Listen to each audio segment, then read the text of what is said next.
Merci beaucoup. Que le Seigneur vous bénisse. Tunashukuru Mungu awabariki. Que Yahweh vous bénisse encore. Yahweh awabariki tena. Je vous salue tous au nom du Seigneur Jésus-Christ. Na wasalimu nyote kwa jina la Bwana Yesu Kristo. Je suis encore très content de vous voir ce soir. Ninafuraha tena ya kuwaona magharibi ya leo. David disait, Daudi alikuwa anasema qu'il était toujours dans la joie d'être dans la maison du Seigneur. Alikuwa kila mara ndani ya furaha kwa kuwa katika nyumba ya Bwana. Alors que David n'entrait pas dans les lieux très saints. Wakati Daudi hakuwa anaingia mahali patakatifu sana. Là où il y restait, il était toujours joyeux. Kwenye alikuwa anabakia kule alikuwa tu na furaha. Mais nous ne sommes pas comme David. Sisi hatuko kama Daudi. Nous sommes plus que David. Sisi tuko zidi ya Daudi. Parce que nous entrons là où David ne pouvait pas entrer. Kwa sababu si tunaingia kwenye David angelipasha ingia. Dans les lieux très saints. Mali patakatifu sana. Et nous mangeons même la manne cachée que David. Na tunakula hata mbano iliyofichwa chakula ya sasa. Alors si David qui était là-bas, kama Daudi alikuwa kule, mwenye alikuwa kule toujours dans la joie, na alikuwa tu ndani ya furaha, qu'en sera-t-il de nous? Itakuwaje kwetu sisi? Nous sommes un peuple privilégié. Tuko taifa yenye bahati mingi. Depuis que Dieu a créé le monde, tangu Mungu aliumba ulimwengu, il n'y a jamais eu un peuple comme nous. Hakuyawahi kuwa taifa kama siye. Parce que tous les saints dans ce testament nous attendaient. Kwa sababu watakatifu yote agano ya kale walikuwa wakituchunga sisi. Tous les prophètes voulaient nous voir nous. Manabii wote walikuwa wanapenda kutuona siye. Tous les apôtres voulaient nous voir. Mitume wote walikuwa wanapenda kutuona. Alors nous sommes un peuple béni. Sasa sio ni taifa yenye kubarikiwa. Parce que les choses que nous entendons, vitu vyenye tunasikia, les saints d'autrefois sont partis au ciel sans pouvoir les entendre. Watakatifu wa mara nyingine walienda mbinguni bila kuisikia. Ainsi, mettons-nous debout. Na hivi tusimameni wima. Nous allons lire la parole. Tutasoma neno. Notre écriture que nous avons lue avant-hier. Andiko yetu tulisoma juzi. Il n'y a pas moyen de couper une partie. Nous allons lire Luc 10, 25. Hakutakuwa namna ya kukata kipande, tutasoma Luka 10:25. Un docteur de la loi s'éleva et dit à Jésus, mwalimu wa sheria akasimama na kuambia Yesu, pour l'éprouver, kwa kwenda kumupima, maître, mwalimu, que dois-je faire pour hériter la vie éternelle? Minapasha fanya nini kwa kuurithi uzima wa milele? Jésus lui dit, Yesu akamwambia, qu'est-il écrit dans la loi? Inaandikwa nini ndani ya sheria? Qui lis-tu? Wewe unasoma nini? Il répondit, akajibu, tu aimeras le Seigneur ton Dieu de tout ton cœur, utampenda Mungu Bwana Mungu wako na roho yako yote, de toute ton âme, na nafsi yako, de toute ta force, na nguvu yako, et de toute ta pensée, na mawazo yako yote, et ton prochain comme toi-même. Na unampenda yule prochain kama vile wewe peke. Tu as bien répondu, lui dit Jésus. Unajibu mzuri, Yesu alimwambia, fais cela et tu vivras. Fanya ile na utaishi. Mais lui voulant se justifier dit à Jésus, yakapenda kujipatia sheria, akaambia Yesu, et qui est mon prochain? Sasa prochain wangu ni nani? Jésus reprit la parole et dit, Yesu akamata tena neno na kusema, un homme descendait de Jérusalem à Jéricho. Mtu mmoja alikuwa anatoka Yerusalemu akienda Yeriko. Il tomba au milieu des brigands. Akaanguka mikono ya majambazi. Il les dépouillèrent.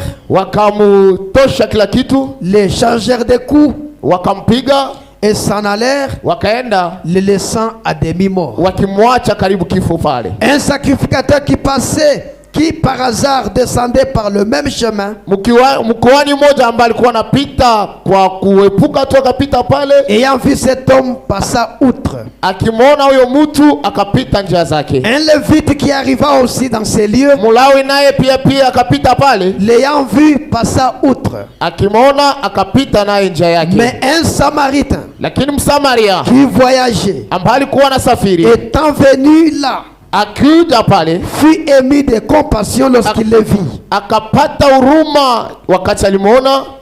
Il s'approcha et banda ses plaies akamsogelea na kutengeneza vilonda vyake en y versant de l'huile et du vin. kwa kuimwagia mafuta na mvinyo. Puis il le mit sur sa propre monture. Kisha akamtia kwenye ngamia yake, Le conduisit à une hôtellerie akenda mtia kwa nyumba ya kilala wageni et prit soin de lui. na akamshughulikia. Le lendemain, Kesho yake il tira 2 deniers et les donna à l'hôte. akakamata vikoroto mbili akampatia huyo mfanyakazi wa hiyo Edi. nyumba na kumwambia Aie soin de lui. umshughulikie, Et ce que tu dépenseras de plus, na vyenye utamshughulikia vya zaidi. docteur de la loi. Ule mwalimu wa sheria alijibu vile, Et Jésus lui dit, na Yesu akamwambia, va et toi fais de même. wende na weye ufanye vile vile. Que Dieu bénisse sa parole. Mungu abariki neno Vous yake. vous asseoir. Munaweza ikala. Est-ce que vous pouvez un peu m'aider à... Je sens que le micro pèse. Hein? Si elle peut ajouter un peu l'écho. Kama mnaweza ongeza iko kidogo. Je sens comme si ça pèse. Mimi nahisi kama Michael iko mzito sana. Merci, que le Seigneur vous bénisse. Tunashukuru, Mungu awabariki. Alors nous sommes en train... Oui, là ça va. Nous Allez, sommes ça en va. train de voir ce sujet de Jérusalem. Seigneur. Mwalimu alikuwa anaishi maisha takatifu, Mais il n'avait pas la vie éternelle. lakini hakuwa na uzima wa Il milele. dit à Jésus, que dois-je faire pour que j'aie la vie éternelle? Anaambia Yesu, mimi napasha fanya nini juu nipate uzima wa milele? Jésus le ramena à ce qu'il Kwa dit, najua. toi tu connais la loi. Anamwambia, Tu connais la Bible. unajua Biblia. Quand tu lis la Bible Wakati unaisoma Biblia concernant la vie éternelle, kufuatana na uzima wa milele, qu'est-ce que tu lis unasomaka nini? pour prouver réellement que c'était un docteur? Kwa kuonesha kweli kama alikuwa Il mwalimu. n'a pas commencé à chercher dans la Bible Hakuanza tafuta ndani ya quand Biblia. la Bible était dans sa tête. Biblia ilikuwa ndani ya kichwa chake. Là même il a dit, Pale pale akasema, dans la Bible il est dit, ndani ya Biblia tu inasemekana aimeras ton Dieu de toute ton âme, ton cœur, ta force et ta pensée. utapenda Bwana Mungu wako na nafsi yako na roho yako na mawazo yako na nguvu yako, Et tu aimeras ton prochain comme na toi-même. utampenda ndugu wa karibu Jésus dit kama wewe peke. alors si c'est ça la réponse, Yesu anamwambia kama ile ndio jibu, va appliquer ça. wende uifanye, Va vivre cette écriture uishi ile andiko et tu auras la vie éternelle. na utapata uzima wa Là, milele. lui voulant éprouver Jésus, Yeye akapenda sasa kumuonesha Yesu, il kumupima. lui dit maintenant qui est mon prochain? Akamwambia sasa ule ndugu wa karibu manake nini? Que nous nous appelons voisins par erreur. Sio tunaitaka makosa yetu kama ni jirani. Qui est mon prochain? Sasa ule ndugu wa karibu ni nani? Jésus ne voulant pas lui donner la réponse, Yesu akupenda kumpatia jibu ya pale pale.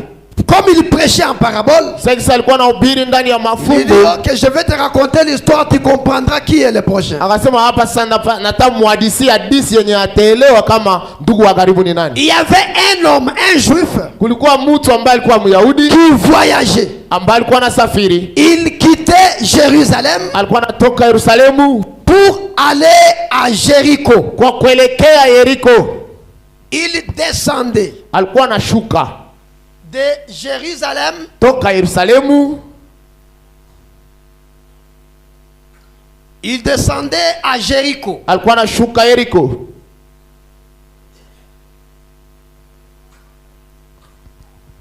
Ici, Jésus veut nous enseigner le prochain c'est qui. Hapa Yesu anataka tufundisha ndugu wa karibu ni nani.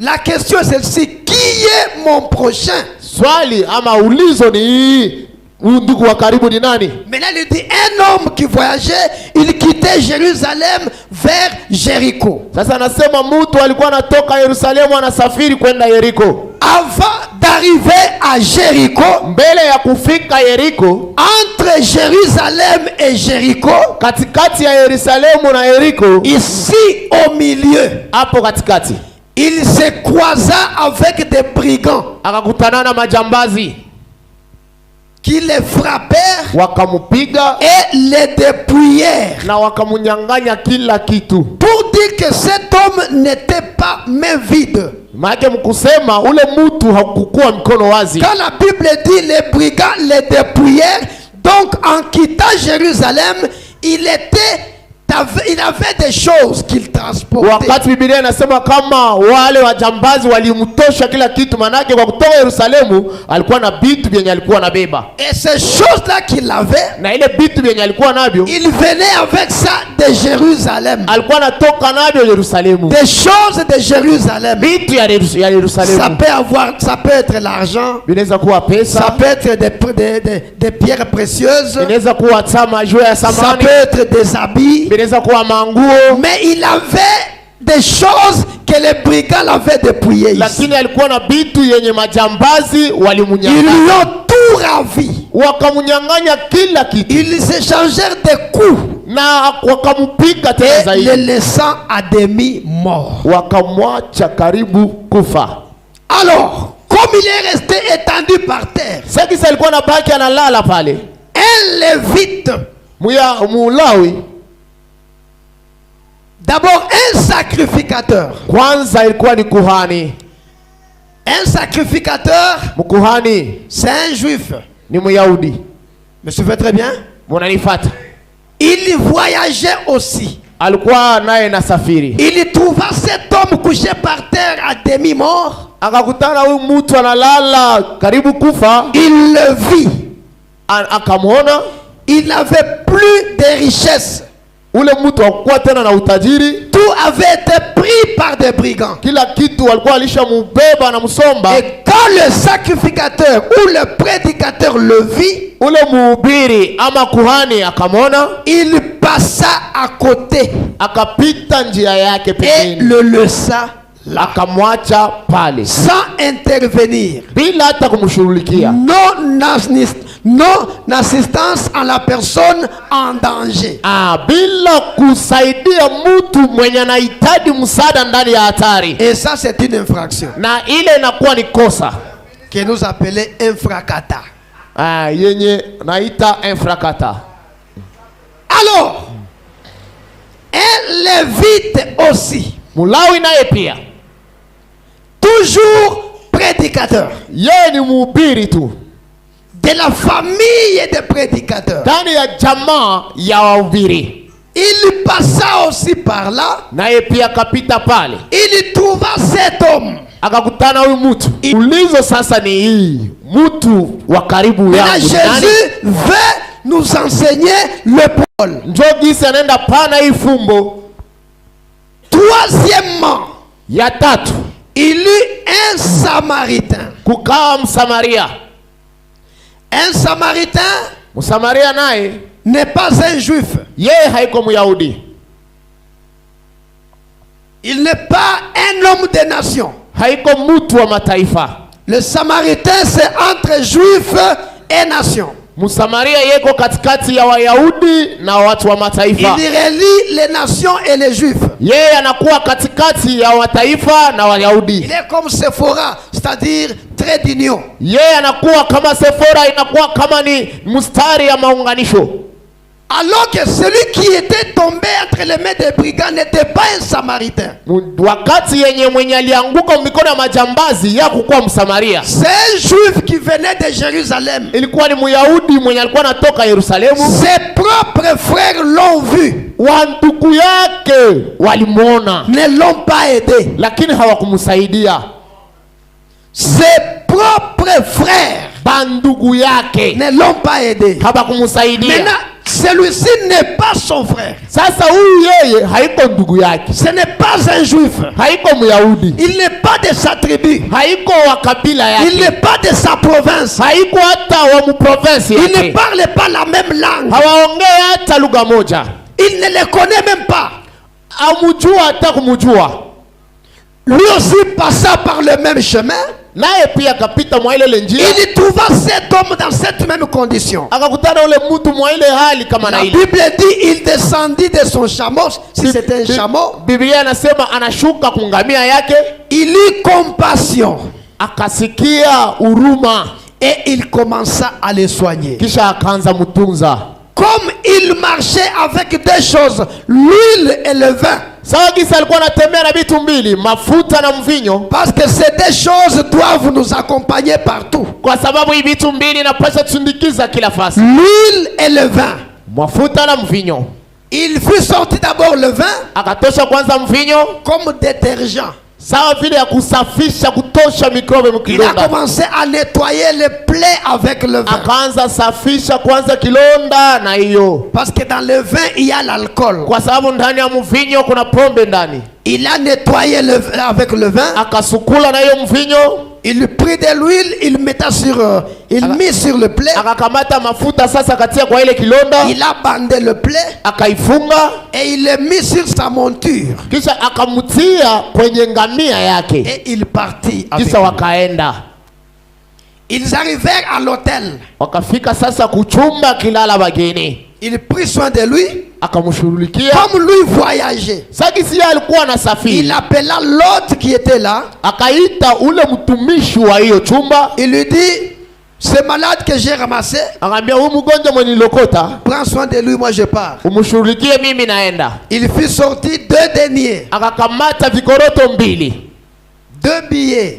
vikoroto mbili, makaratasi mbili ya Il lui franga, donna à cet homme. akampatia yule mtu. Il dit, tu vas les soigner avec ces 2 billets. C'est l'argent que je te donne. Hii makuta mimi nakupatia umutunze huyu mgonjwa Alors wangu. s'il n'est pas guéri Sasa kama ye haponye et que les 2 deniers sont terminés, na hii pesa mimi nakupatia inaisha, utilise ton argent. tumikisha pesa zako, Quand je reviendrai, je te wakati mimi paierai. ndarudi ndakurudishia. C'est ça l'histoire. Jo hadisi Maintenant, iko hivi. Jésus demande au docteur de la loi, Sasa Yesu ye anauliza ule mwalimu wa sheria entre les sacrificateurs, katikati ya huyu kuhani qui était le frère de celui qui avait été frappé, ambaye alikuwa ndugu kimwili na huyu mwenye alipigwa, entre les Lévites, na Mwilawi huyu qui était aussi le frère de celui qui était frappé, ambaye alikuwa pia ndugu wa huyu mwenye alipigwa, et les Samaritains, na huyu Msamaria qui n'était pas son frère, mwenye hakukuwa hata ndugu yake. selon toi,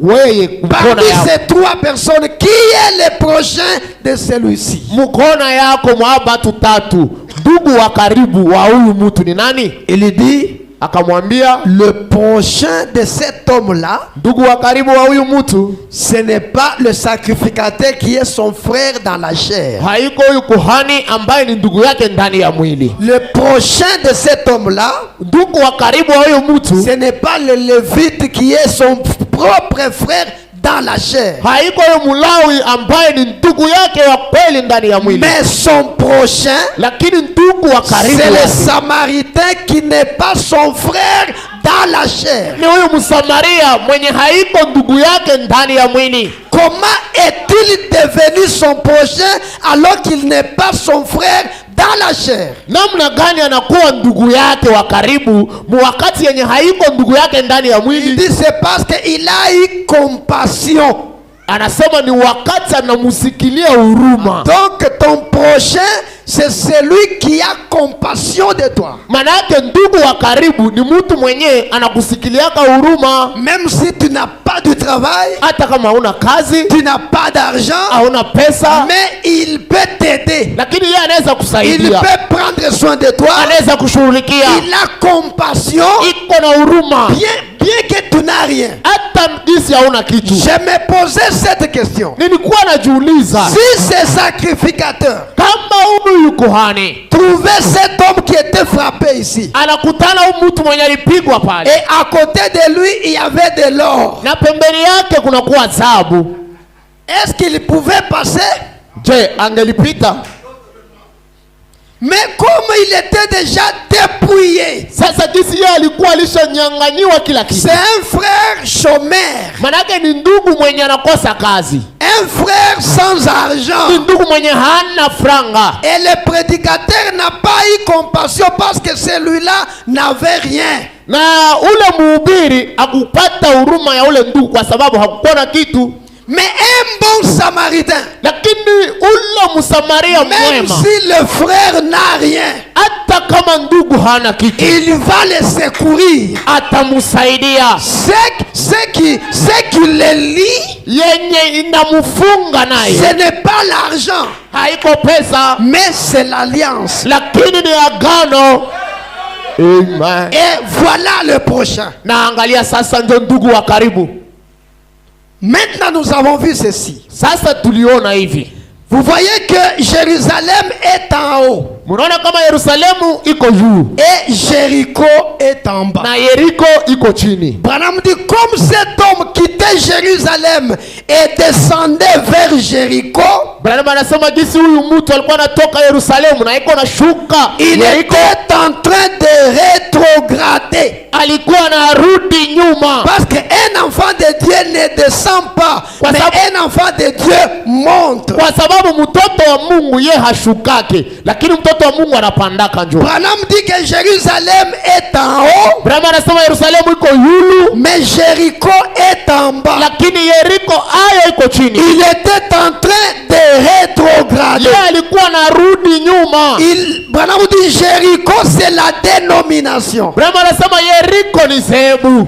Et Jérusalem c'est la parole de notre temps. Na Yerusalemu ni neno ya wakati yetu. Jérusalem c'est le message prêché par William Marion Branham. Yerusalemu inakuwa ni ujumbe inahubiriwa na William Marion Branham. Quand quelqu'un commence à quitter le message, Wakati unaona mtu anaanza toka ujumbe et vous le voyez chez Walesa, na munaenda muona kwa Walesa, il est en train de descendre vers Jéricho. yeye kuna shuka Yeriko.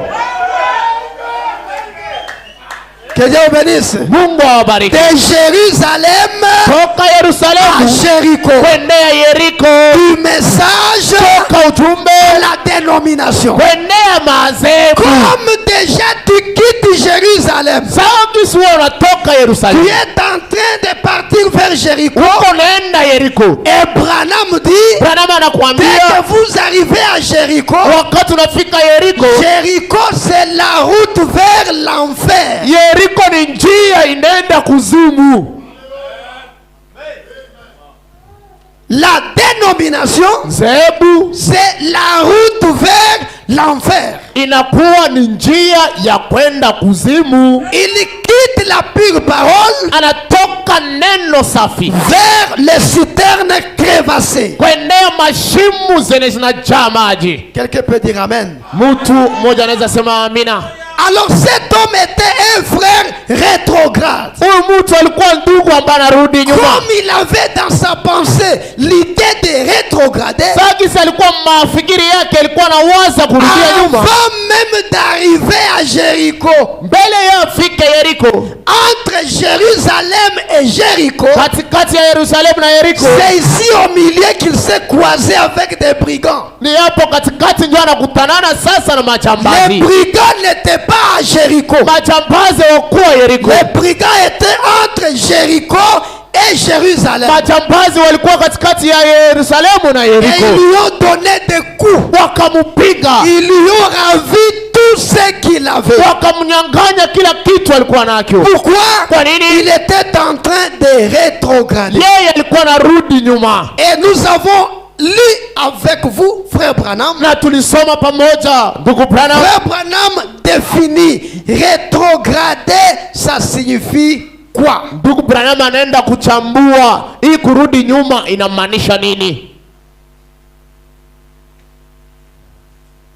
Parce que tu vas dire, moi je ne suis pas parti chez Kabundi Walesa. Kwa sababu wewe utasema mimi si kwenda kule kwa Walesa. Moi je suis dans Shalom Tabernacle. Mimi niko ndani ya Amani Maskani. Je n'ai pas rétrogradé. Siyarudi nyuma. Maintenant, rétrograder, Sasa kurudi nyuma c'est-à-dire quoi? inamaanisha nini? Combien étaient ici le mercredi? Levez-vous. Wangapi walikuwa hapa siku ya tatu? Wainue mkono. Merci.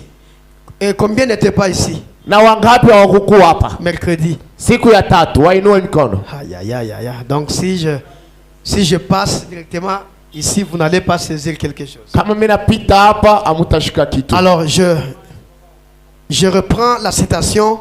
Sasa hapa mimi narudilia hii andiko. Comment la foi agit Namna gani imani inakwaka pour inatenda. que vous puissiez voyager avec nous. Kusudi mutembee pamoja Je nasi. ne veux pas vous perdre en cours de route. Sipendi nipapoteze njiani. Au paragraphe 63. Kwa kipengele yake ya 63. Frère Branham est devant une femme. Ndugu Branham yuko mbele ya mwanamke mmoja. Il discerne les pensées de la femme. Anapambana mawazo ya ule mwanamke. Branham dit à la femme, Branham anaambia mwanamke, écoutez madame, sikiliza mama. la mort frappe à votre porte. Kifo iko inapiga oti kumlango yako. Croyez-vous que je suis son prophète? Unaamini kama mimi ni nabii wake? Si seulement vous retournez à Dieu, Kama tu unarudi kwa Mungu, Dieu retournera à vous. na Mungu atakurudilia. La dame dit. Mwanamke akamwambia, Maintenant, j'ai une question à vous poser. sasa nina ulizo ya kukuuliza. Branham dit oui.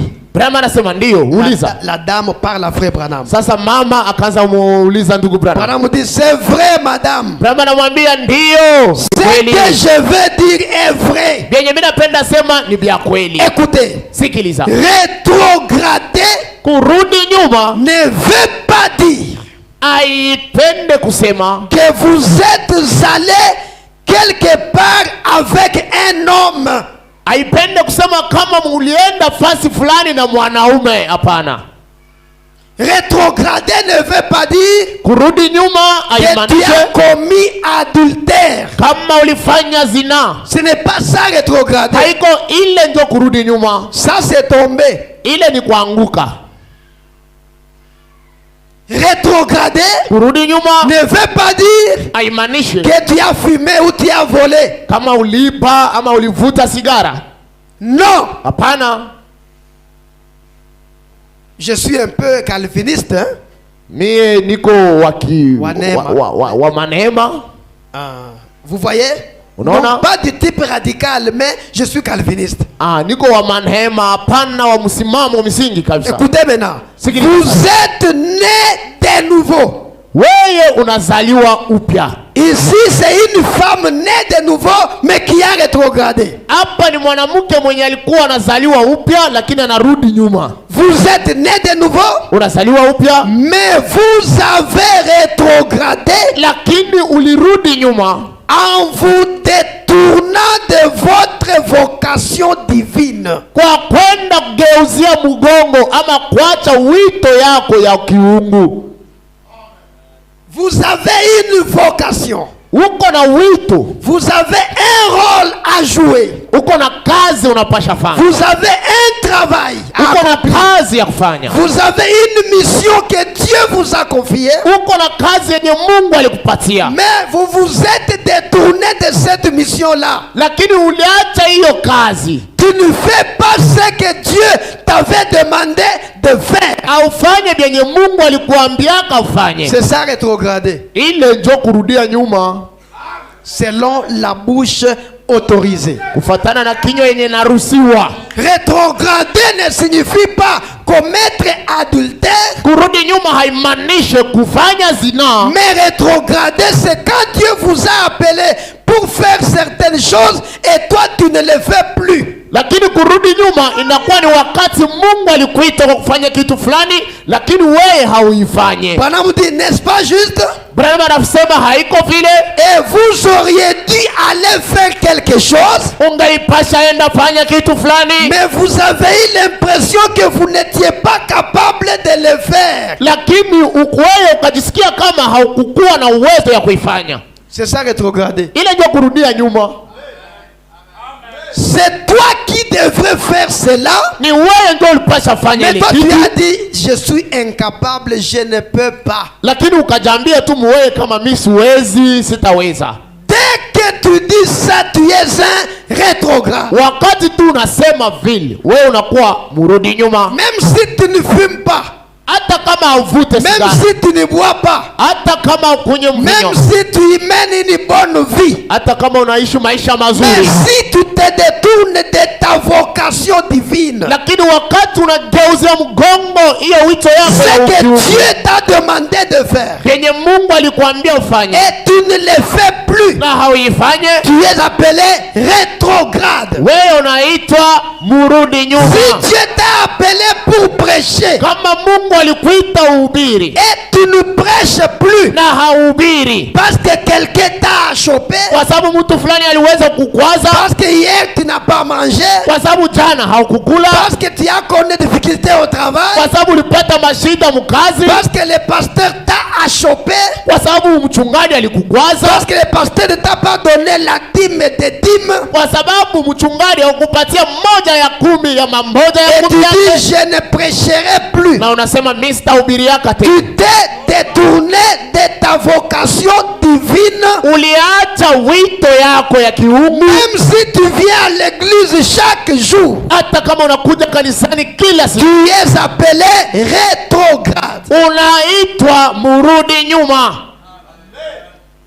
Tu es un interprète. Uko wa kufasiria. Tu es chantre. Uko mwimbaji. Tu joues la musique. Unacheza vyombo. C'est toi qui filmes la prédication. Wewe ndio unakamata kama. Et c'est connu que ça c'est ton domaine. Na inajulikana kama wewe ndio kazi yako hiyo. Quand toi tu n'es pas là, les choses ne marcheront pas. Wakati wewe hauko pale vitu havitaendeka. Tout le monde connaît ça. Kila mtu anajua vile. Mais quand tu commences à ne pas le faire, wakati tu unaanza katala kuifanya, tu es appelé rétrograde. Wewe pale unakuwa umrudi nyuma. Même si tu viens à l'église, hata kama unakuja kanisani, même si tu dis amen à la parole, hata kama unasema amina kwa neno, comme tu ne fais plus ce que Dieu t'avait dit de faire, sawa vile ufanye vyenye Mungu alikwambia ufanye, tu es en train de quitter Jérusalem vers Jéricho. Pale unatoka Yerusalemu unaenda Yeriko. Et comme tu es en train de quitter Jérusalem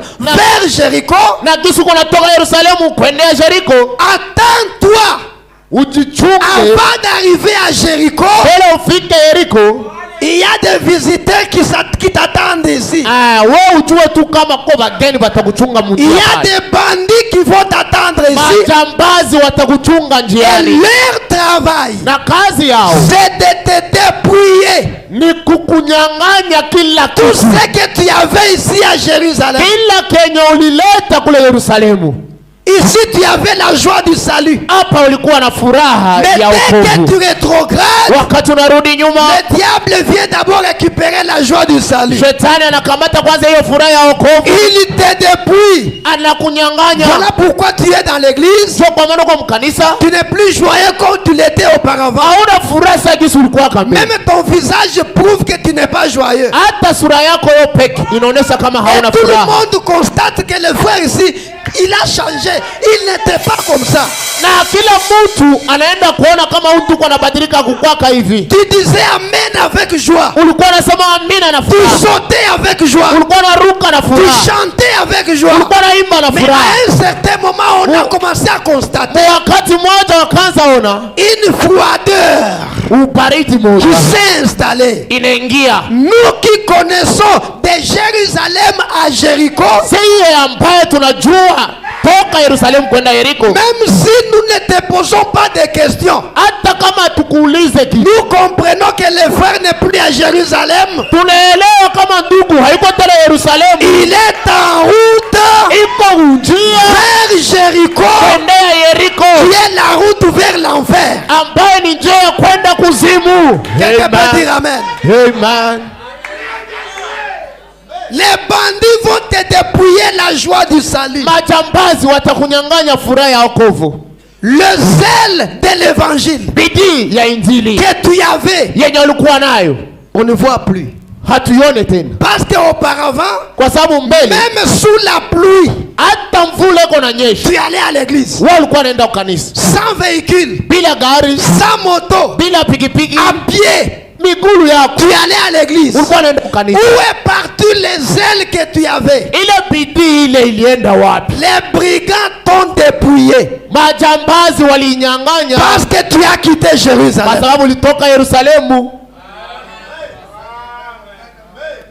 Les brigands vont te dépouiller même le travail que tu as.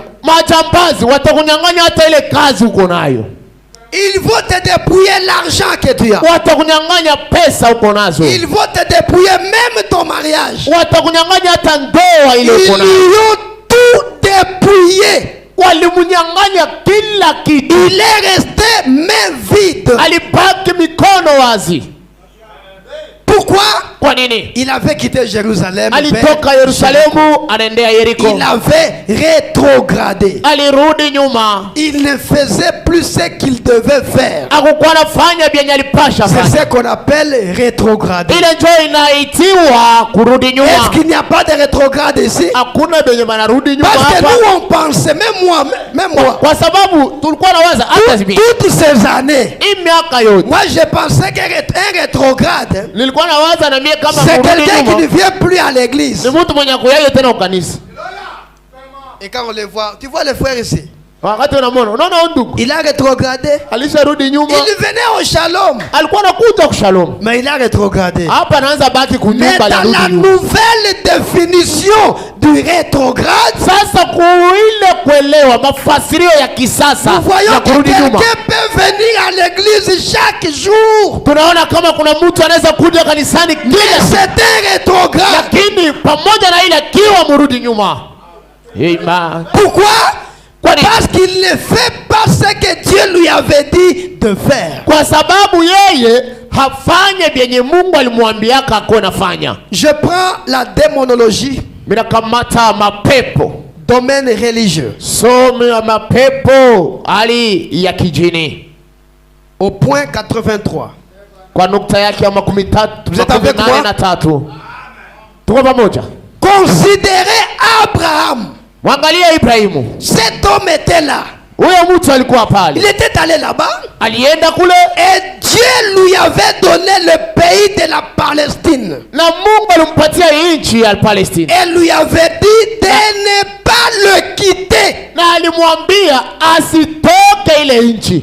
Même s'il y a la famine. Hata kama njala inaingia. Même s'il y a les problèmes. Hata mashida. Ne quittez pas Jérusalem. Usitoke Yerusalemu. Même si ton mariage tarde. Hata kama ndoa yako inachelewa. Ne quittez pas Jérusalem. Usitoke Yerusalemu. Dieu dit à Abraham, ne quitte pas la Palestine. Mungu anambia Ibrahimu usitoke Palestine. Tout juif qui quittait la Palestine était rétrograde. Kila Myahudi mwenye alikuwa anatoka Palestini alikuwa mrudi nyuma. Quelqu'un peut dire amen? Amen. Tout juif. Une fois que tu quittes Palestine, tu es rétrograde. Dieu lui avait dit de rester là. Maintenant écoutez, si Dieu vous dit de faire quoi que ce soit, et que vous ne le faites pas, alors vous êtes rétrograde. Je n'entends pas un amen profond. Si Dieu vous dit de faire quelque chose et que vous ne le faites pas, alors vous êtes rétrograde. Quand on dit si Dieu vous dit, kama Mungu anakuambia. Quelqu'un va dire moi Dieu ne m'a jamais parlé. Mtu atasema hapa kama mie Mungu hayawahi kunyambia kitu. Que les sœurs qui dorment puissent m'écouter attentivement. Badada benye biko nalala munisikie. Mimi napenda nikuwe na baona macho kwa macho. Oh Dieu ne m'a jamais parlé. Oh mie Mungu hayanyongelesha. Frère Branham dit même un païen Dieu lui parle. Ndugu Branham anasema hata mpagani Mungu anamuongeleshaka. Même un rétrograde Dieu lui parle. Hata ule wanarudi nyuma Mungu anamuongeleshaka. Tout homme avant qu'il ne meure, mbele akufe, Dieu lui parle. Mungu anamuongeleshaka. Seulement nous sommes tellement distraits yenye nafarika ni tunazuba que nous pensons que c'est simplement nos pensées. Tunawaza tu mawazo hii, tunawaza kama ni mawazo hii. Dieu parle par une voix intérieure. Mungu anakuwa anaongea kupitia njia ya ndani. Oui, il parle par les dons, il parle par la parole. Kupitia mazawadi, kupitia neno. Il parle par une voix intérieure. Kisha anaongea kupitia kale kasauti kandani. Alors si Dieu vous dit quelque chose, sasa kama Mungu anakuambia kitu fulani, c'est ce que Branham dit. Si Dieu vous dit de faire quoi que ce soit, kama Mungu anakuambia ufanya izuru kitu gani, ma sœur, Dieu peut te dire, dada yangu, Mungu anaweza kuambia, c'est toi qui vas balayer aujourd'hui l'église. Ni wewe ndio utafagia leo kanisa. Et tu sens comme s'il y a quelqu'un à l'intérieur qui te parle. Na unahisi kama kuna mtu mmoja yuko ndani tu fais semblant mais ça continue. Wewe unafasa mwenye usikie lakini kinaendelea. Tu sens une pression, va à l'église. Inakuwa kama pressure moja hivi, wende kanisani. Si c'est Dieu qui t'a dit. Kama ni Mungu njoo alikuwa anasema ndani yako. Et toi tu ne l'as pas fait. Na wewe haukwenda kufanya bien alikuambia. Tu es rétrograde. Usharudi nyuma. J'ai dit bien si c'est Dieu qui t'a dit de le faire. Mimi nasema mzuri, kama ni Mungu njoo alikwambia. Par une voix intérieure. Kupitia ile njia ya sauti ya ndani. Tu n'as pas obéi à cette voix. Na wewe haukutii kwa ile sauti. Dès ce moment-là, tangu ile wakati Dieu t'appelle rétrograde. Mungu anakuita wewe uko mrudi nyuma. Et Branham dit tu dois te repentir. Na Branham anasema unapasha tubu. Parce que tu as rétrogradé. Kwa sababu wewe ulirudi nyuma. Dieu peut te dire. Mungu anaweza kuambia. Dans l'église nous manquons telle chose. Mukanisa tunakosa kitu fulani. Moi j'ai ma manière de voir les choses. Mimi niko na namna yangu ya kuona vitu. J'ai toujours dit. Mimi nasemaka tu. Quand nous donnons des choses parce qu'on a annoncé à l'église. Wakati tu tunafanaka vitu juu kukanisa balisema. Contribution, on va acheter ça. Que chacun donne, que chacun donne. Mchango, tutauza hii, kila mtu apane. Oui, ça aussi Dieu bénit en ça. Ndio, Mungu anabarikiaka pia. Mais moi je vois que Dieu ne bénit pas tellement en cela. Mimi naona kama Mungu abarikiake sana mwa ile. Ce que Dieu bénit c'est les dons. Bienye Mungu anabarikiaka ni hiyo kipaji.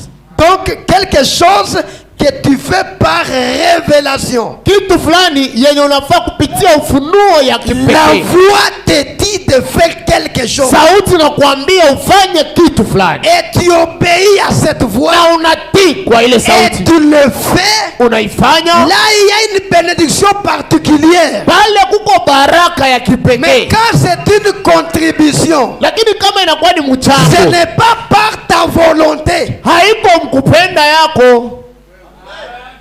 Que Dieu bénisse. Ce n'est pas une révélation que tu as eue. Mais on a annoncé que tout membre doit donner ceci. Et tu dois le faire en tant que membre. Mais les grandes bénédictions, c'est quand cela est individuel entre toi et Dieu. Ni wakati ile kitu inakuwa yako ya pekee. Dieu vient, il te parle. Mungu anakuja na kuambia, c'est toi qui vas acheter telle chose. Ni wewe ndio utauza kitu fulani. C'est toi qui vas donner à ton pasteur telle chose. Wewe ndio unapaswa patia mchungaji wako kitu fulani. Dans l'église nous manquons telle chose, c'est toi qui vas acheter. Kukanisa kunakosa kitu fulani, wewe ndio uze. À l'église on n'a pas demandé ça. Wakati mwa ile wakati kanisa bakuloka ile. Cela vient par inspiration. Kila kinatoka kupitia upuzi. J'ai découvert que c'est là où il y a une très grande bénédiction. Niligundua kama pale ndio kuna baraka kubwa. Parce que tu le fais par révélation. Kwa sababu unaenda ifanya kupitia ufunuo. Tout ce que tu dois faire. Brahma anasema kila ambacho unapaswa fanya. Tu dois le faire par révélation. Unapaswa ifanya kupitia ufunuo. Dieu doit te révéler. Mungu anapaswa kusemea. Dieu doit te parler. Mungu anapaswa kusemezea. Mais Brahma dit si Dieu vous dit de faire quoi que ce soit. Brahma anasema kama Mungu anakuambia ufanye et que vous ne le faites pas, na auifanye, alors vous êtes rétrograde. Pale sasa wewe ni murudi nyuma de Jérusalem toka Yerusalemu kwenda Yeriko. Vous verrez que presque tous ici nous sommes des rétrogrades. Presque tous. Pale mutenda kona kama sie bote et moi et vous. Nami tout le monde ici de Jérusalem. Kila mtu hapa anatoka Yerusalemu na kwenda Yeriko. Écoutez frère Branham. Sikiliza ndugu Branham. Dans la démologie domaine physique, ndani ya mafundifuzo ya mapepo hali yake ya kimwili. Je prends paragraphe 62. Mina kamata kipengele yake ya 62. Eh bien, vema, un cancer. Parlons-en un peu. Parlons-en pendant notre prochaine. Il nous reste à peu près 5 minutes. Hein? Je pense pendant peut-être les 5 prochaines minutes, alors Mina waza hii wakati ya dakika 5 yenye iko nakuja. Parlons du cancer. Tongele kwanza kansa. Qu'est-il? Ni nini? Que représente-t-il? Inakilisha nini? Il est un charognard. Ayo ni vampire ya kukula watu. Des choses pourries. Bitu ya kuoza, inakula bitu ya kuoza. Il représente un vautour. Inaenda kilisha yo vautour. Il mange des choses mortes. Inaenda kula bitu ya kukufa. Et la plupart du temps, na wakati mingi, un cancer provient d'une meurtrissure. Inaendaka toka kupitia kulumiwa na kitu fulani. Là où il y a une plaie, kwenye kwa kidonda, c'est là où le cancer peut se former. Ici, nous avons le docteur Branham qui va nous expliquer le cancer c'est quoi. Quelle est la cause du cancer? C'est à partir d'une plaie. Maintenant, la plaie, c'est quoi? La plaie, c'est-à-dire il y a eu un choc. Manake kuna kuwa pigo fulani, et à travers ce choc, na kupitia hiyo pigo, une cellule a été écrasée. Chembe moja iliweza kukanyagwa, kufinyagwa. Parce que le corps de l'homme est composé de plusieurs cellules. Kwa sababu mwili ya mwanadamu inakuwa inaundwa na machembe. Allez m'excuser, je suis pas évangéliste, bien que mutenda kunisamee, mimi siko mwinjilisti. Même quand je vais évangéliser, c'est comme si il y a toujours un enseignement à l'intérieur. Mutenda kuna kamata wakati mnapenda pana injili, mutaona kama ni mafundisho tu ndio mimi naenda ndani. Alors quelqu'un qui s'est cogné, mtu mwenye alijipika kitu, quand vous voyez le sang couler, wakati unaenda ona damu inavuja, donc il y a eu quelques cellules qui ont connu un choc. Maana yake kuna kuwa machembe fulani yenye lipata hiyo pigo. Les cellules ont été écrasées ou brisées, na iliweza kuvunjika. C'est par là que le sang coule. Ni kutokea pale ndio damu inatokea. Si la cellule n'a pas été brisée, kama chembe il n'y aura pas de plaie. Hakutakuwa kidonda. Mais là, Branham dit, sasa Branham anasema, une cellule qui aurait reçu un coup, chembe ambayo inapata pigo, et qui se dissocie na inaachana avec d'autres cellules, na chembe zingine, à cause d'un choc, kwa sababu ya hiyo pigo ama hiyo kipasi, la cellule se retire, kisha unaona hiyo chembe inajitosha, se sépare des autres cellules, inatengana na ingine, et le sang coule. Kisha damu inatoka. C'est par là que le cancer peut s'introduire. Ni kupitia pale ndio kansa inaweza ingia. C'est une cellule brisée et qui se sépare des autres cellules. Inakuwa ni chembe ambayo inavundika kisha inatengana na machembe zingine. Il dit, anasema, il y a là une petite cellule qui rétrograde. Pale kuna kuwa kachembe kadogo kenye kanarudi nyuma. Rétrograder signifie quoi? Kurudi nyuma inamaanisha nini? Tu devrais faire un certain travail, ulipasha fanya kazi fulani, mais tu ne le fais pas. Lakini hauifanye tena. Chaque cellule dans le corps a un rôle. Kila chembe ndani ya mwili iko na kazi yayo. Cette cellule, à cause d'un choc qu'elle a reçu, sasa hiyo chembe kwa hiyo pigo yenye lipata, elle se retire. Inatoka. Finalement, la cellule ne fera plus son travail. Pale hiyo chembe itafanya tena kazi yayo. Alors elle est appelée une cellule rétrograde. Pale inaitwa chembe yenye kurudi nyuma. Quelqu'un a compris? Je sens que mes sœurs sont perdues. Je ne sais pas si vous me suivez très bien. Je vais répéter encore. Le corps de l'homme est composé de plusieurs cellules.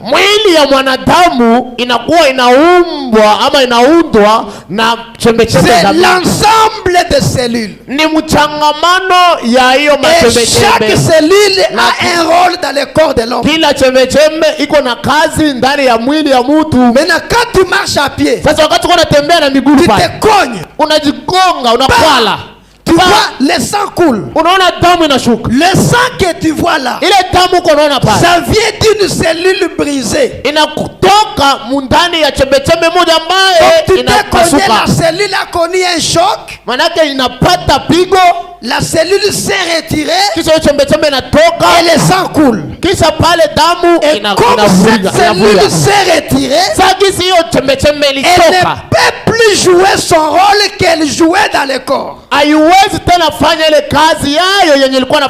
Alors frère Branham dit la cellule a rétrogradé. Il y a là une petite cellule qui rétrograde. Ça c'est un grand mot pour un baptiste. Rétrogradé, n'est-ce pas? Très bien. Mais elle rétrograde. Cette cellule-là, que Dieu bénisse, Amen, et dans le corps de Christ, nous sommes des cellules. Parce que le naturel est un type du spirituel. Chacun de nous est une cellule dans le corps mystique du Seigneur Jésus. Pour dire que chacun de nous a un rôle dans le corps de Christ. Il n'y a pas de chômeur dans le corps de Christ. Une fois que tu es né de nouveau, tu entres dans le corps de Christ, tu as un rôle à jouer, tu as un travail. Peut-être l'autre c'est un prédicateur. L'autre il a le don de prier. S'il faut prier, il peut prier même pendant 6 heures, il est debout. C'est ça son travail. L'autre c'est pour parler en langue. L'autre c'est pour des visions interpréter l'autre c'est un interprète. L'autre c'est pour nettoyer l'église. Et l'autre c'est pour visiter les gens. Un autre il est hospitalier, il reçoit les visiteurs. À tel point que chaque visiteur qui viendra, le pasteur voudra qu'il soit logé chez lui. Et là le visiteur il est à l'aise, il se sent chez lui. C'est son domaine à lui. Donc, dans le corps de Christ, chacun de nous a un rôle. Mais ça peut arriver que tu es dans le corps de Christ, tu reçois un coup. Tu es dans le corps de Christ, un frère a volé ton argent. Tu es dans le corps de Christ, le pasteur t'achoppe. Tu es dans le corps de Christ, tu entends que telle sœur est en train de détruire ton influence dans l'église.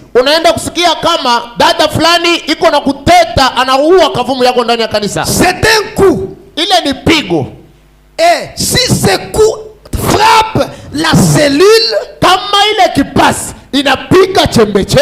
peut arriver que la cellule se retire. C'est pourquoi vous le voyez, auparavant même à la sortie, il restait longtemps en train de saluer le frère. Mais ces derniers temps, bon, allons dans la paix du Seigneur. Il est déjà à 5 mètres.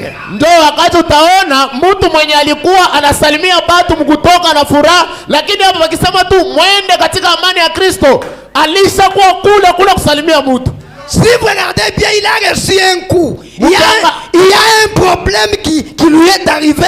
Parmi les frères et sœurs ici. Et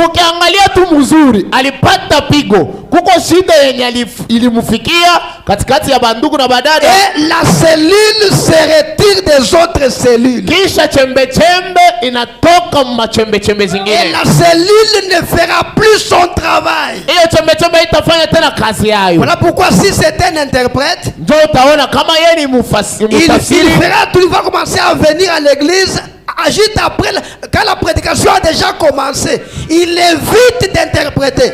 Ndio utenda fika utamwona kama ni mtafsiri, ataanza kuja tu kanisa anapika mahesabu wakati mahubiri ilishaanza, ndio anachomoka. Il arrive maintenant. Anakatala yake hata tafsiri. Il a reçu un coup. Alipata kipasi. Me suivez très bien? Et comme déjà tu commences à te retirer, si unaanza jitosha, la cellule qui a reçu un coup commence à se retirer. Le cancer viendra. Kansa itakuya. Le cancer va attaquer la cellule qui s'est retirée. C'est pas si quelqu'un a compris, mon Dieu. Je n'ai pas une autre façon de vous expliquer ça. Mais je prie que Dieu, le Saint-Esprit qui est le vrai enseignant, qu'il vous explique ça. Chacun de nous est une cellule. Mais quand tu te dissocies parce que tu as reçu un choc, tu refuses de faire ton travail parce que quelqu'un t'a chopé, tu as rétrogradé et les bandits sont en route. Le cancer t'attend. Écoutez frère Branham. Est-ce que vous aimez le prophète Branham? Est-ce que vous l'aimez réellement? Moi, prenez tout, laissez-moi Branham. Je prends la voie à laquelle Dieu a pourvu pour la guérison.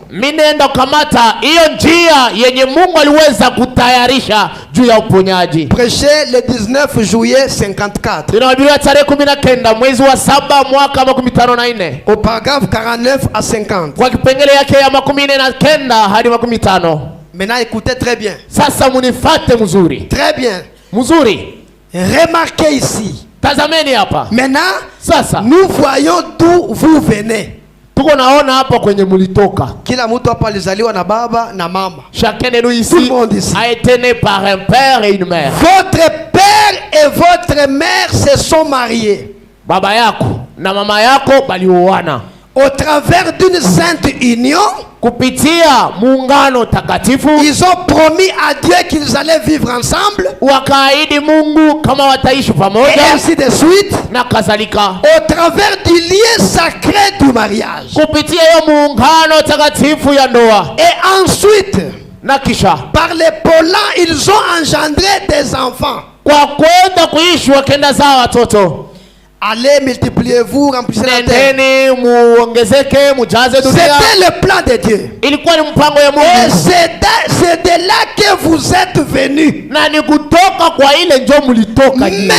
maintenant, pendant que vous grandissez, une autre vie appelée le cancer vient entrer en vous.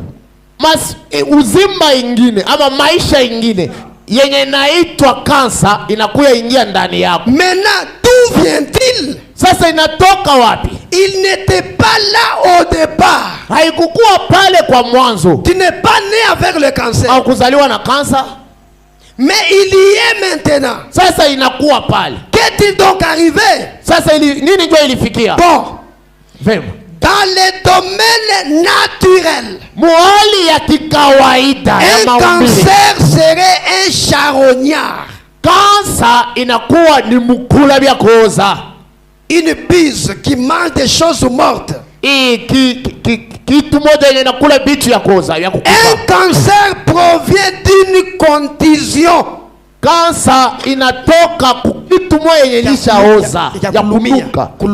Ya kulumia. Généralement, c'est d'une cellule brisée que ça provient. inatoka chembe yenye livundika ndio inatokea. Lorsque la cellule est brisée, complètement écrasée, wakati chembe inavundika kweli kweli, wanaikanyaga. En d'autres termes, kwa masemi nyingine, la cellule a rétrogradé. Hiyo chembe inarudi nyuma. Donc elle ne fait plus son rôle. Maana haifanyi ile kazi yake yenye ilikuwa anafanya mbele. S'il se produit là quelque chose qui manque de faire fonctionner correctement le sang.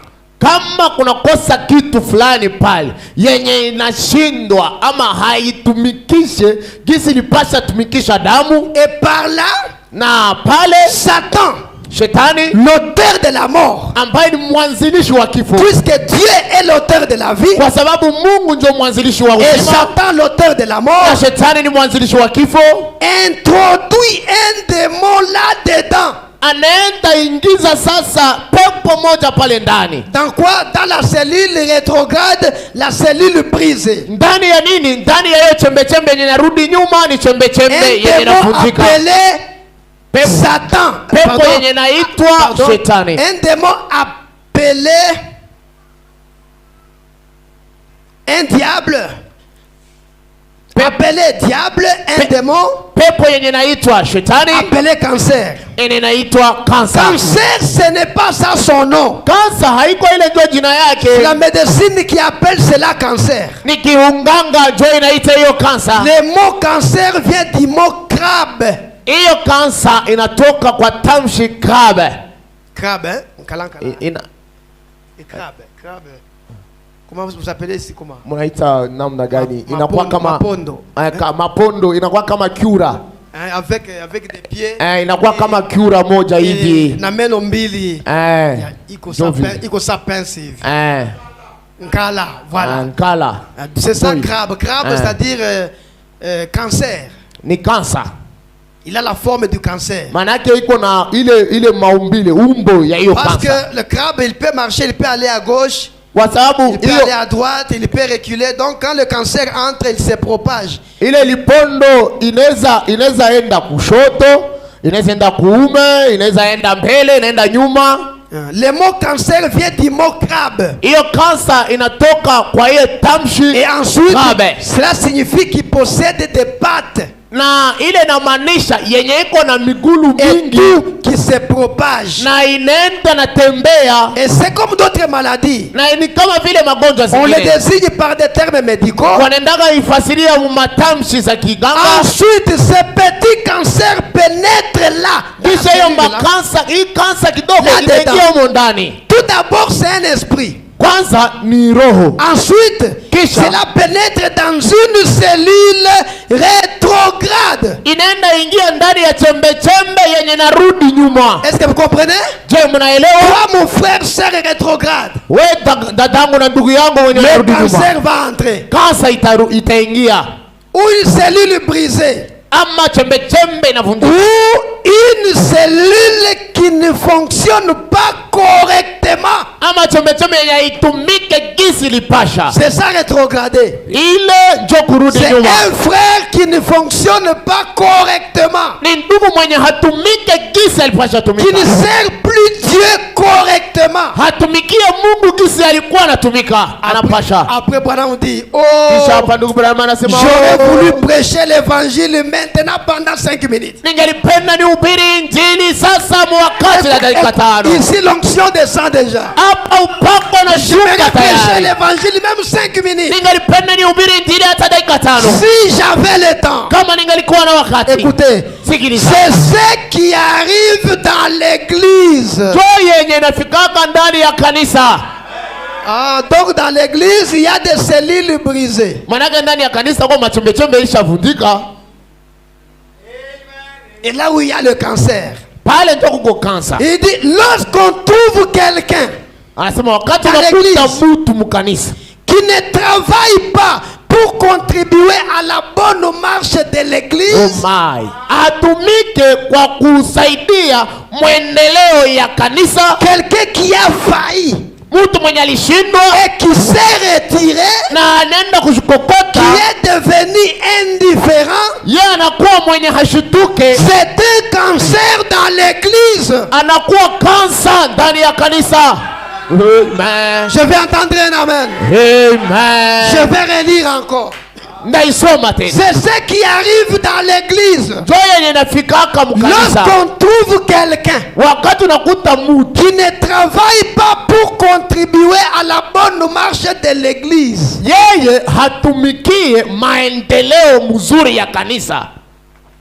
il est dans l'église, mais il ne travaille pas pour que Shalom puisse avancer.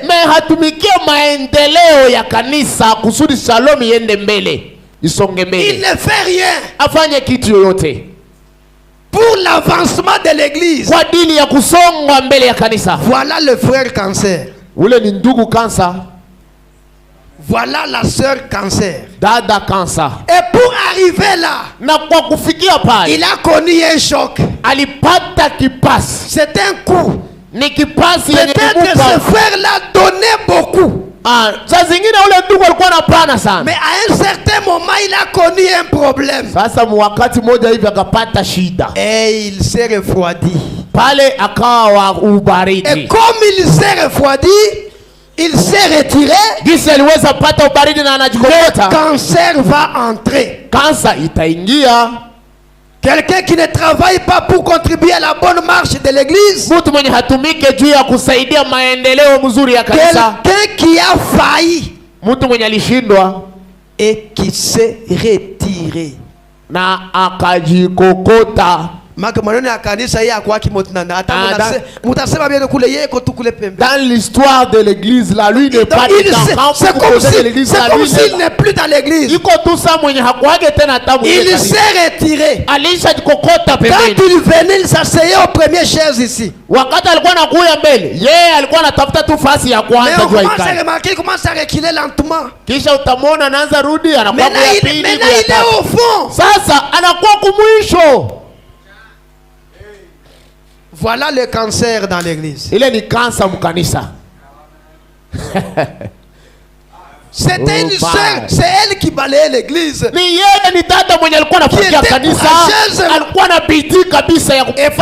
Et puis d'autres sœurs ont commencé à dire,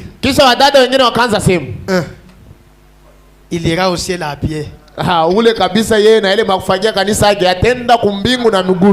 Lui il pense elle pense qu'il va au ciel parce qu'elle veut.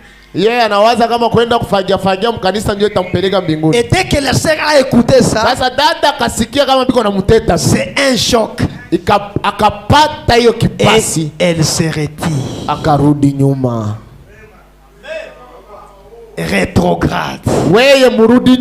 De Jérusalem. Et comme tu te retires, le cancer viendra. Je sens que ceci est entré quelque part. Ici. C'est comme si ça trouvait la place quelque part.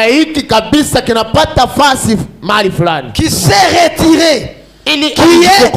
Qui est devenu indifférent.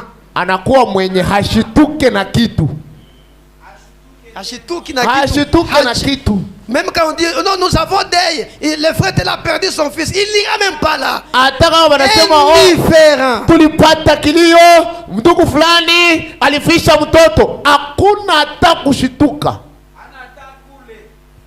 C'est rétrograde. C'est un cancer dans l'église. C'est un démon qui est dans cette personne-là. Dada uko na démon. Sœur, tu as un démon, un pépo. C'est pourquoi tu ne balayes pas l'église. Frère, tu as des démons, c'est pourquoi tu ne fais plus ce que tu faisais.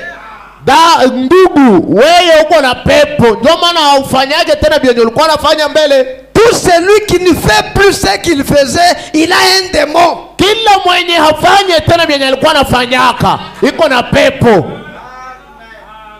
C'est un cancer dans Shalom Tabernacle. Ni kansa ndani ya Amani Maskani. Et quand le cancer s'introduit dans le corps, na wakati kansa inaingia ndani ya mwili, il se propage. Inaendaka inasambazwa, inatembea. Ça a commencé par une personne. Itaanza na mtu moyo. Il va commencer à influencer les autres. Ataanza shawishi wengine. Il va influencer les autres. Oh, na shawishi wengine. Tu vas te retrouver avec une église. Utaona kama kanisa.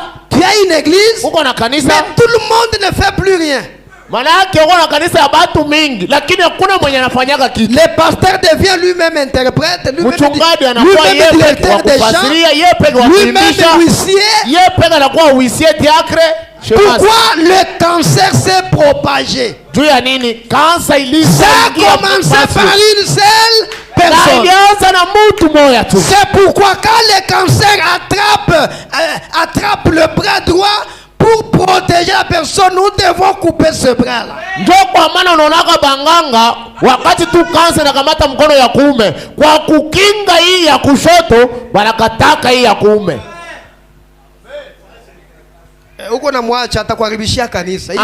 Il va propager ça partout. Tu vois. Tu le laisses, il va abîmer l'église. Tu vois que c'est moi qui donne. Atasambaza ile. C'est moi qui donnais beaucoup dans l'église.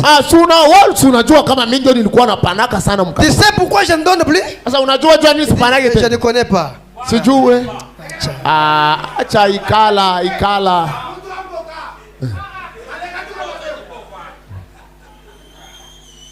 Et il va commencer à lui expliquer. C'est comme ça.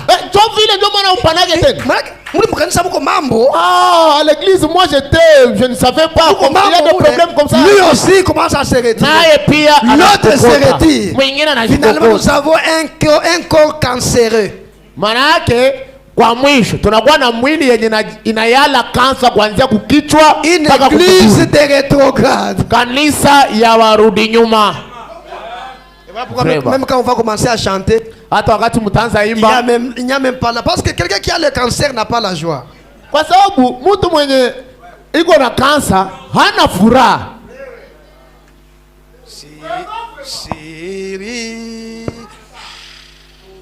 Si profond.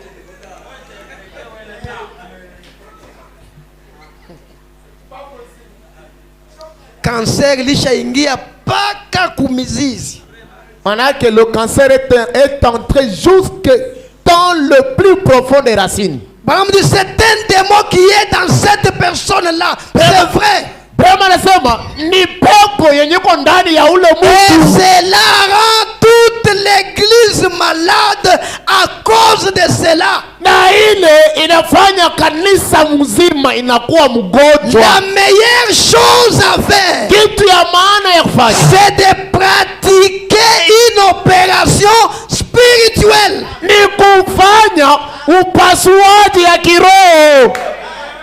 Le pasteur doit prendre les bistouris. L'évangile sans gants.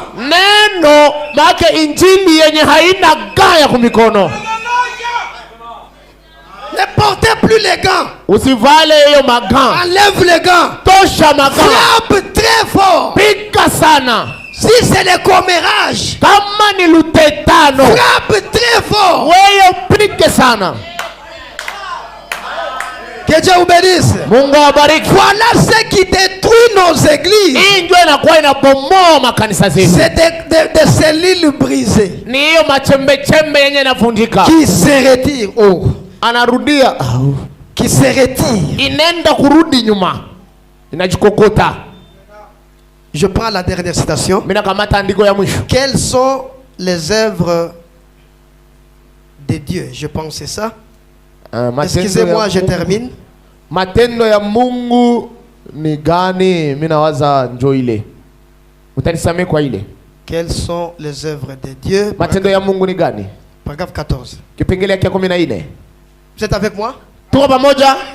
Eh bien, le problème est de savoir comment vous abandonner. Shida ni kujua namna gani kujiachilia. Chacun de nous a a un ministère. Kila mmoja wetu hapa iko na huduma. Chacun de nous a un don. Kila mmoja wetu hapa iko na zawadi. Chacun de nous a un rôle dans le corps de Christ. Kila mmoja wetu iko na kazi ndani ya mwili wa Kristo. Chacun de nous est une cellule. Kila mmoja wetu ni chembe chembe. Mais tu dois savoir t'abandonner à ton travail. Lakini unapaswa jua kujiachilia kwa kazi yako. Bwana dit. Et certaines personnes sont établies dans l'église. Certaines peuvent s'abandonner à la prédication. Certaines peuvent s'abandonner facilement à l'enseignement. Certaines peuvent s'abandonner à la prophétie. Certaines peuvent s'abandonner à d'autres dons. Ainsi, tous les dons ne sont pas identiques. Il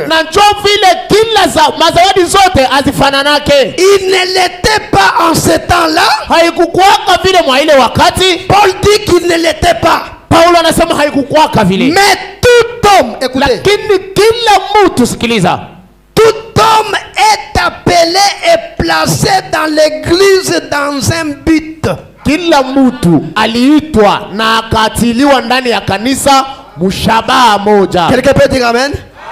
Il n'y a personne sans but. Hakuna mtu mwenye alikuwa hapa bila shabaha. Et si tu n'accomplis pas ton but, na kama utimize hiyo shabaha yako, c'est ça de Jérusalem à Jéricho. Jo ile wanasema ni toka Yerusalemu kwenda Yeriko. Et si vous découvrez c'est en quoi Dieu peut mieux utiliser la personne, na kama unagundua munini njo Mungu anaweza tumikisha mzuri ule mtu, et que cette personne s'abandonne pour cette position, na ule mtu anajiachilia kwa Mungu kwa ajili ya hiyo msimamo, il aura du succès. Atapata kavumo. Amen. Alléluia. Amen. Pour avoir du succès, tu dois d'abord savoir pourquoi Dieu m'a placé ici dans l'église. Quel est mon rôle? Et ensuite, tu dois t'abandonner à ce travail-là. Et là, tu auras du succès. Si tu es interprète, sois un bon interprète. Cherche des livres, cherche des dictionnaires. Français, Swahili, commence à lire. Wanze usome Kifaransa na Kiswahili. Quand le pasteur va dire maintenant dans le troisième pull, oh, mankuku tatu. Hapana, wakati mchungaji atasema mvuto ya troisième pull, wewe unaanza sema mankuku tatu. Nous avons 7 sauts. Tuko na mbeketi 7. Miuri 7 sauts, mbeketi 7. Tu dois te donner à ce travail-là. Unapasha jipana, unajitoa. Tu dois étudier que tu sois un bon interprète. Unapasha soma, unajifunza. Sois un bon prédicateur. Ukuwa mhubiri mzuri. Tu joues la musique, sois un bon. Wewe uko cheza binanda huku. Cheza bia mzuri. Tu es chante des cantiques de Sion. Uko mwimbaji, imba manyimbo ya Sioni. Ne nous amenez pas mzee tupa tupa. Usitulete hapa mzee tupa atupendi vile. Sois un bon. Ukuwe mzuri. Merci, que le Seigneur vous bénisse. Nashukuru, Mungu awabariki. Amen.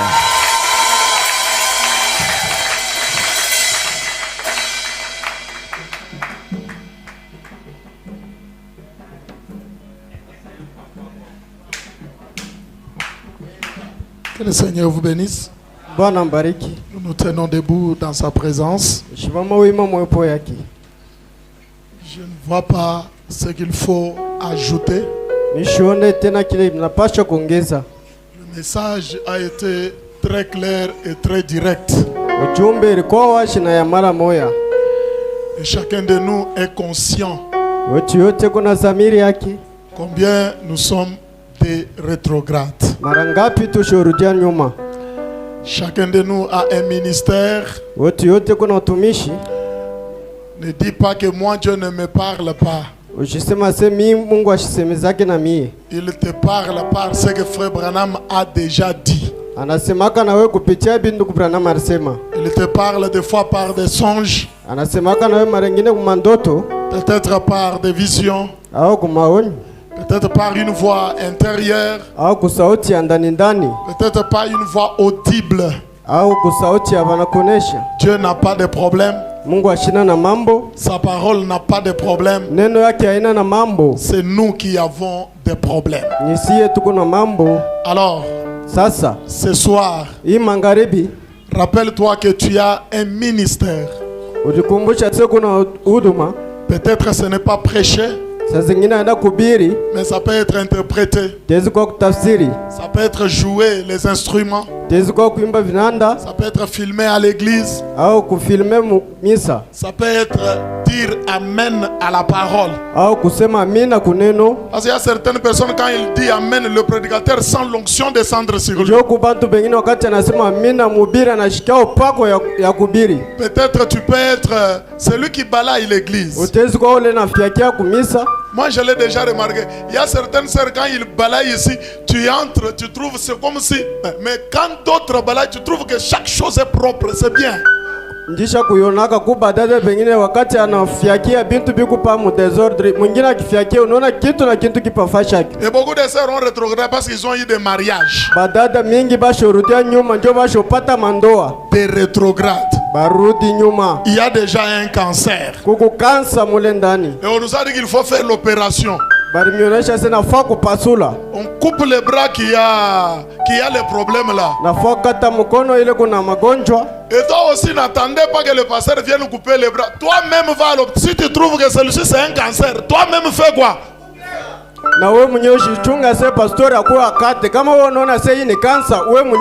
Oh non, tu sais à l'église là, et les pasteurs, coupe ça. C'est un cancer. Tu seras contaminé. Est-ce que l'église est avec moi? Si seulement tu chantes comme ça, toi-même tu te connais. Cancer. La joie du salut est partout. Non, ce soir il faut que Dieu nous ramène ces ailes-là.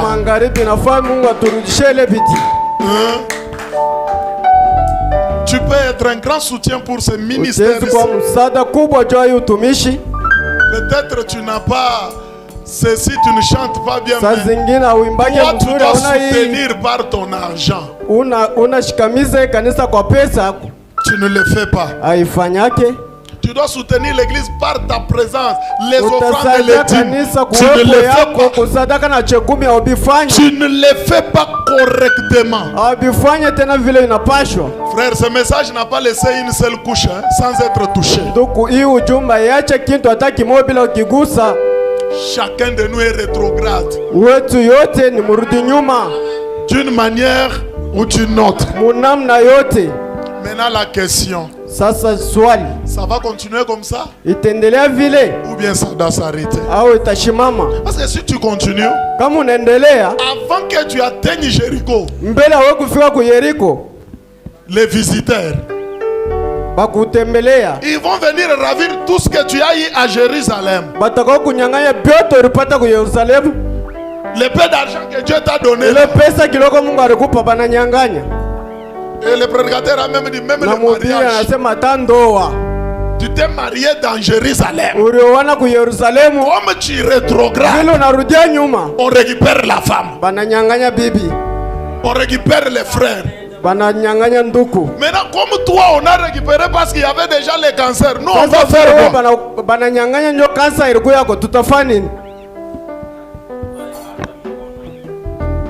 Un frère, soyez toujours debout. J'ai reçu un bien-aimé aujourd'hui. Il me dit, pasteur, ça ne marche pas. Les travaux, tout, c'est compliqué. Je lui ai posé la question. Pourquoi ça ne marche pas? Lui-même me donne la réponse. J'ai dit, ici, pas question de la prière. mambo ya maombi. C'est comme quelqu'un qui n'a pas mangé 3 jours. Sa mtu ashukure mashuku 3. Il tombe. Anaanguka. Et toi tu viens là. Au nom de Dieu de Fabana. Démon sort. Pepo toka. Non, il a faim. Eko na njala. Cherchez seulement même les 1000 kits, les biscuits. Omutafutia hata 1000 kits na biskuit akuri apate nguvu. Seigneur Jésus. Bwana Mungu. Frère, c'est faux, il ne se relèvera pas. Et il y a des choses qui ne... On ne va même pas les régler par la prière. Toi-même, fais seulement ce que la parole te dit. Et c'est fini. Amen. Amen. Pablo Banjo Puchutu Pachigues.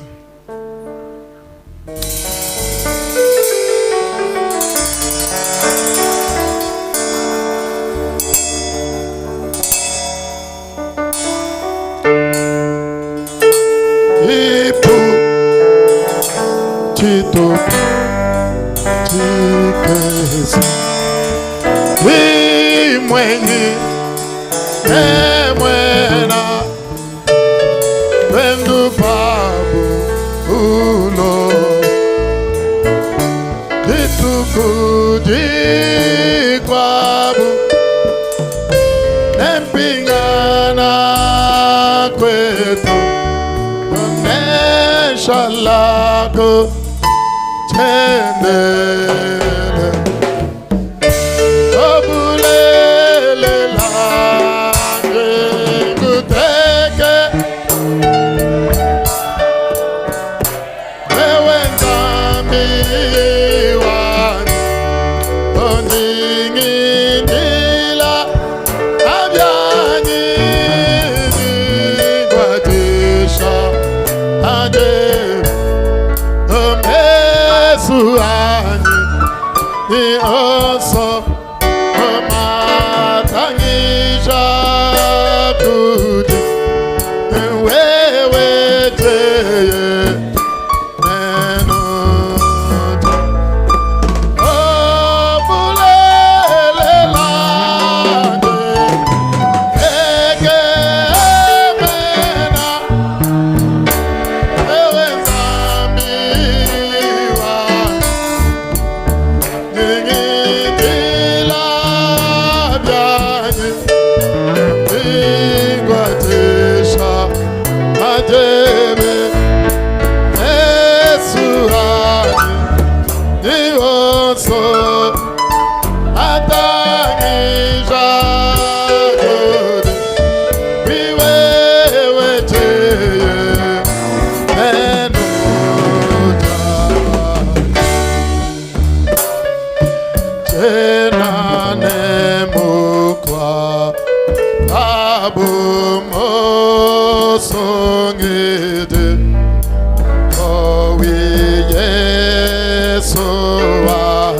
Avec nos mains levées et là